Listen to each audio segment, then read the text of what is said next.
നിലമ്പൂരിൽ യുദ്ധത്തിന്റെ ചൂടും ചൂരും അവസാനിച്ചു. നാളെ ആര്യാടൻ ഷൗക്കത്തിന്റെ സത്യപ്രതിജ്ഞാ ചടങ്ങ്. കോൺഗ്രസിന്റെ പൂർവ്വസൂരികളെ സാക്ഷി നിർത്തി നിലമ്പൂരിന്റെ ആര്യാടൻ ഷൗക്കത്ത് നാളെ കേരളത്തിലെ 15ാം നിയമസഭയിൽ സത്യപ്രതിജ്ഞ ചെയ്യും. പുതിയ കാലത്തിന്റെ പുതിയ ചുവടുവെപ്പുകളുമായി കോൺഗ്രസും UDF മുന്നേറുന്നതിന്റെ തുടക്കമായിരുന്നു നിലമ്പൂർ രാഷ്ട്രീയ യുദ്ധക്കളത്തിൽ നമ്മൾ കണ്ടത്.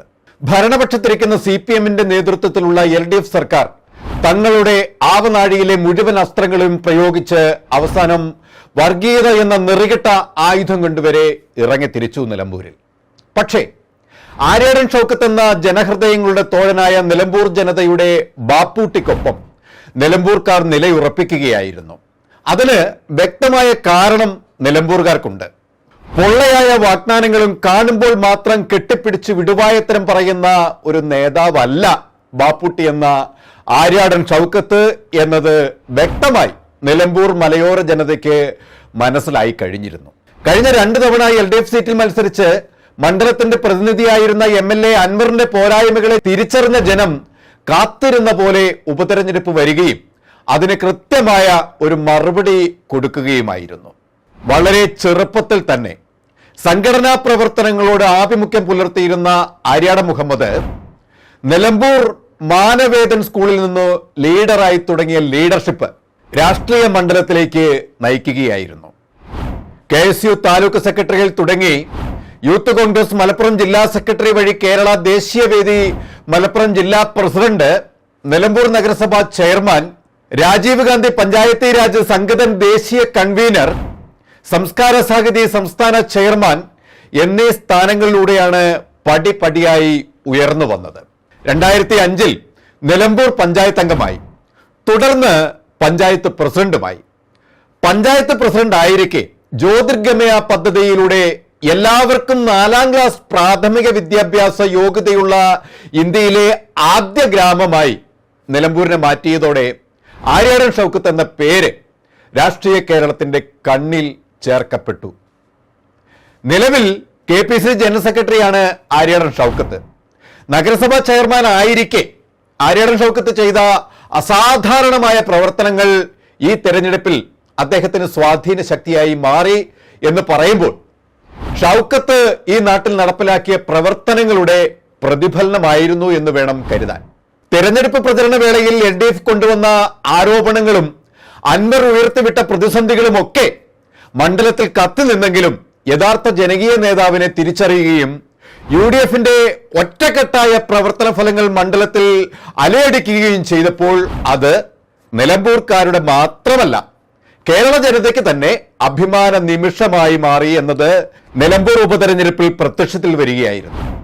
കോൺഗ്രസിലെ നേതാക്കളുടെ മുൻകാല ചരിത്രത്തിന് വിപരീതമായാണ് നിലമ്പൂർ ഉപതെരഞ്ഞെടുപ്പിന്റെ പശ്ചാത്തലത്തിൽ സംഭവിച്ചത്.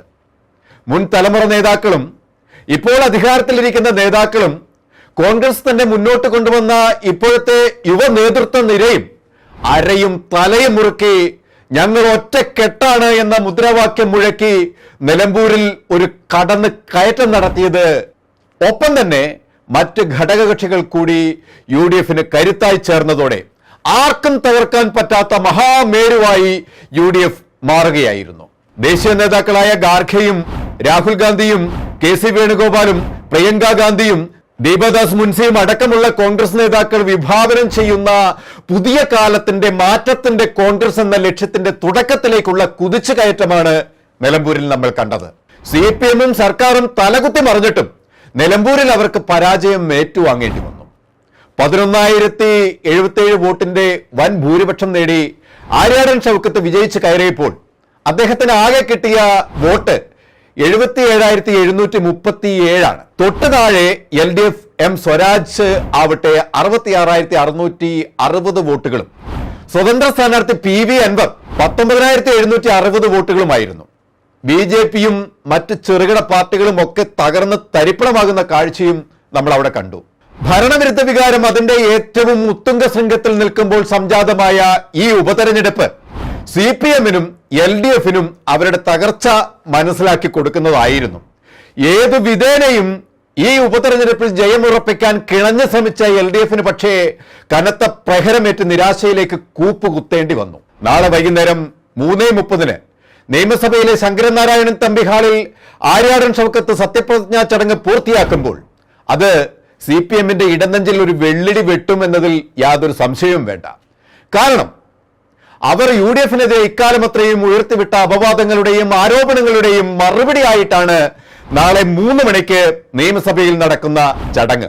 അത് മാത്രമല്ല, വരുന്ന തദ്ദേശ തെരഞ്ഞെടുപ്പിലും അടുത്ത വർഷത്തെ അസംബ്ലി തെരഞ്ഞെടുപ്പിലും തങ്ങൾക്ക് സംഭവിക്കാൻ പോകുന്ന തിരിച്ചടികളുടെ ഒരു തുടക്കമാണ് ഇക്കഴിഞ്ഞ ഉപതെരഞ്ഞെടുപ്പ് ഫലം എന്നും അവർ തിരിച്ചറിഞ്ഞു കഴിഞ്ഞു. പക്ഷേ തങ്ങളുടെ തന്നെ ഭരണം കൊണ്ട് തങ്ങൾ കുഴിച്ച കുഴിയിൽ നിന്നും ഇവർക്ക് കരകയറാൻ കഴിയാത്ത ഭീകര തകർച്ചയിൽപ്പെട്ടു പോയതിന്റെ നിരാശയിൽ അകപ്പെട്ടു പോയിരിക്കുകയാണ് LDF. ഇവിടെയാണ് UDF തങ്ങളുടെ ഭാഗതയും ഉറപ്പിക്കാൻ ഇറങ്ങി പുറപ്പെടുന്നതും കേരളം വീണ്ടെടുക്കുന്നതും അടുത്ത സർക്കാർ രൂപീകരിക്കുന്നതും. അതിന്റെ തുടക്കമാണ് നാളത്തെ ഈ ചടങ്ങ്. ഇനി കോൺഗ്രസും UDF-ഉം തങ്ങളുടെ പ്രതാപകാലം വീണ്ടെടുക്കുക തന്നെ ചെയ്യും.